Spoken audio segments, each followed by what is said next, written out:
What's going on, everyone? Juicebags here, and welcome back to some Dungeon Defenders 2. You all know I couldn't stay away. I'm back on Forest Poachers in the Prime Incursions, and I am gonna make this damn Nimbus build work. It's just gonna happen. So I am gonna take those valuable lessons I learned last time and change some things up. I did pull the range off the Nimbus. I talked about it last time. Having too much range on a Nimbus will hurt their productivity. So I ditched Deadly Strikes and put Defense Critical Strike in there. Now, why on earth did I put Defense Critical Strike? Just because I'm playing, really, as I am going to not only boost them with a Boost Star and Destructive Pylon, I'm going to throw a Buff Beam on them, too. Now, I'm bringing along this guy with Diverse Power, Crit Damage, and Diverse Crit Damage, for no other reason than I had all of these mods laying around and wasn't using them. This is by no means a best-in-slot type situation. It's just what I had, and I think it will work. So, just going off of that. Using Destructive Vampiric Empowerment and then Defense Crit Damage course on the Buff Beam. And then, just of course, double stacking that Mass Destruction on that Angry Nimbus. Now, one thing I am not willing to give up, and that is that Reflect Beam, as I just feel like that's just a 50 DU peace of mind there for any Hex Thrower that might make the turn. Now, while putting in a Buff Beam, and while reducing the range on the Nimbus, I'm going to build them out here further, to give them a little bit more natural range just through their placement, which means I'm not going to have any Last Resort Proton Beams down here like last time. I will have to pay attention to any enemies that are squeaking right on through. Now, let's get our Nimbus in order here. Where do we want it?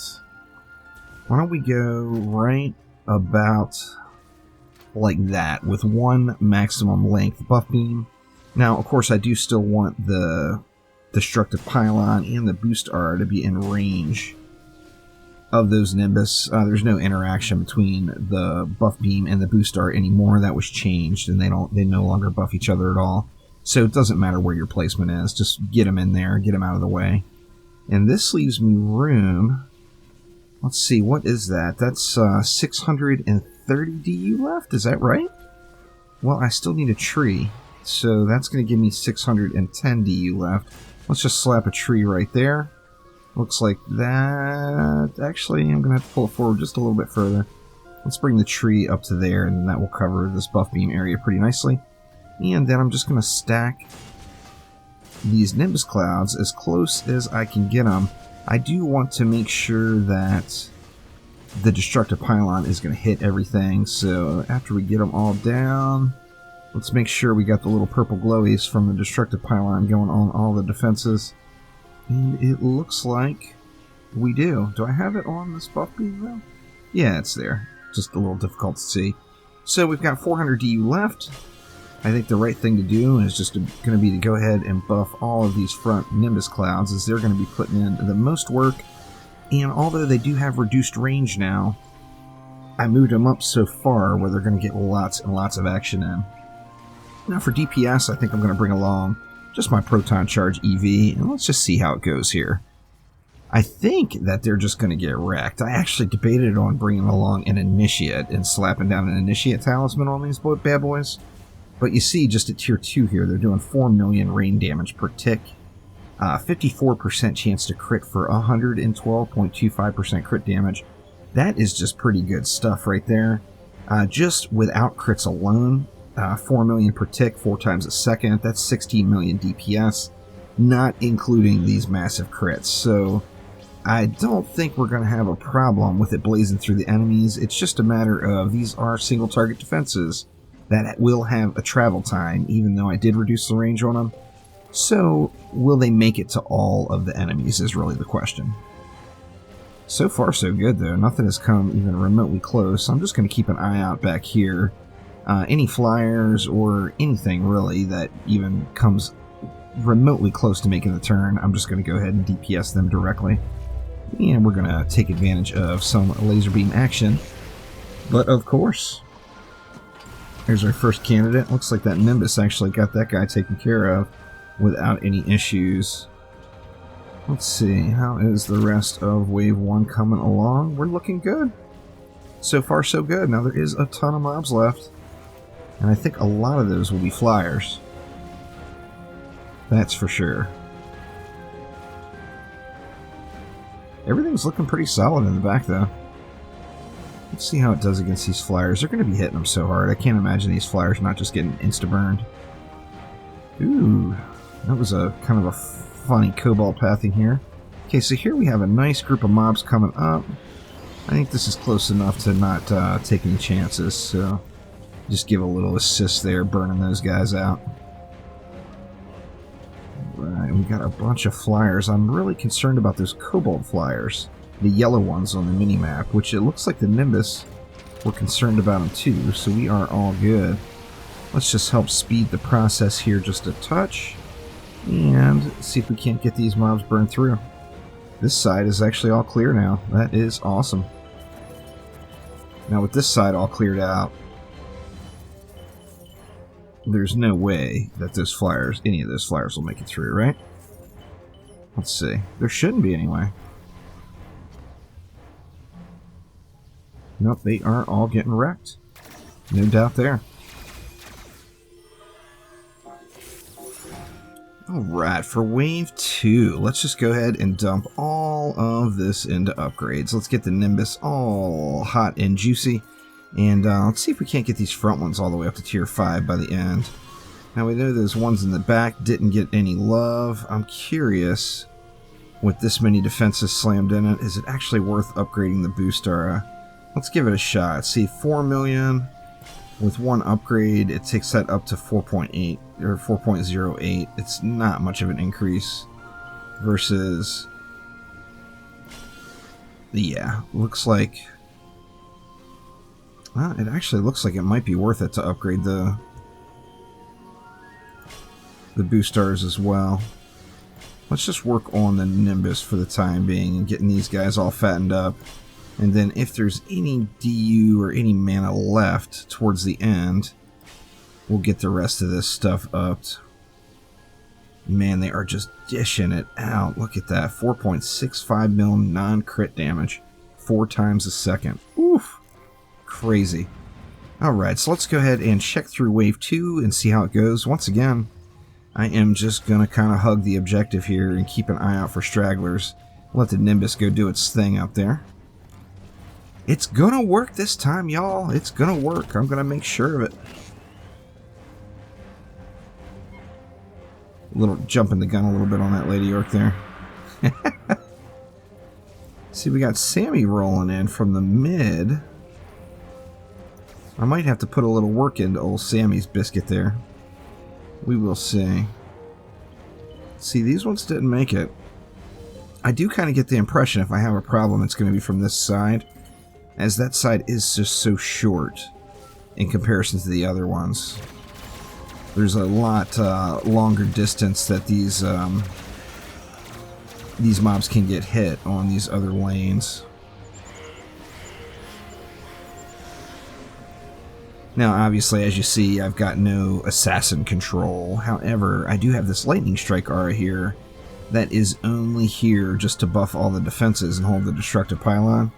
So I might as well take advantage of that. Is if I've got an assassin on me, that lightning strike is going to hit that assassin and just that assassin. So that should help out quite a bit. Man, they do get just uncomfortably close over on this side. Crazy. See, nothing but flyers here. Now, what about all these ground mobs, though? This is a lot of them.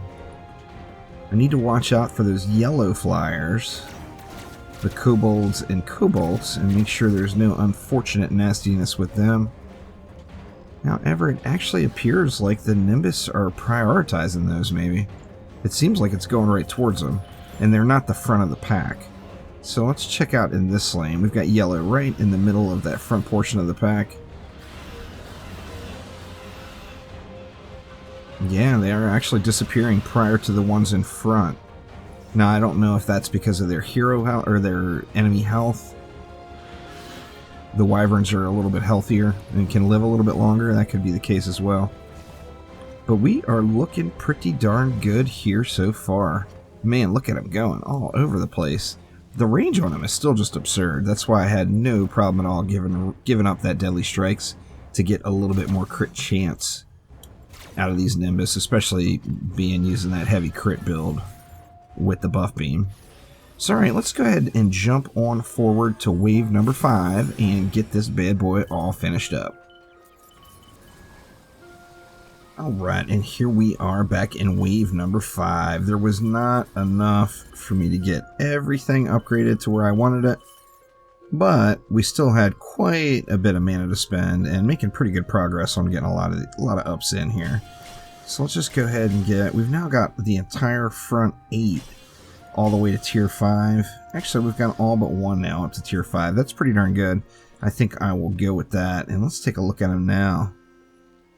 5.72 million rain damage. Woof! Just beast mode. So definitely liking that for sure. Let's see how it holds up for wave number 5. Now, I've been having one big problem here. As you see, I switched back over to the Nuke Monk. And that is I'm just not surviving the assassins on my EV. Now, I did think I could have probably upgraded my Lightning Strike aura and stayed on the EV2 here. But as you'll see here, I'm just not surviving. I'm not surviving through the time it takes to kill the assassin. Looks like I got lucky that time, but just lots and lots of unnecessary death on the Robo Girl, sadly. Now it appears to be working just fine, so maybe I'll stay on her after all. Let's see, we got Sturgis rolling in from over here. I'm half tempted just to go say hello. You know, we do have assassins coming, so maybe not. Maybe I just won't say hello quite yet. Right about here, maybe? Drago should be in range, and let's give Sturgis a bit of a headache here. And there we go, looking good. Can I survive this last assassin? Looks good. The tree helps out quite a bit there, that's for sure.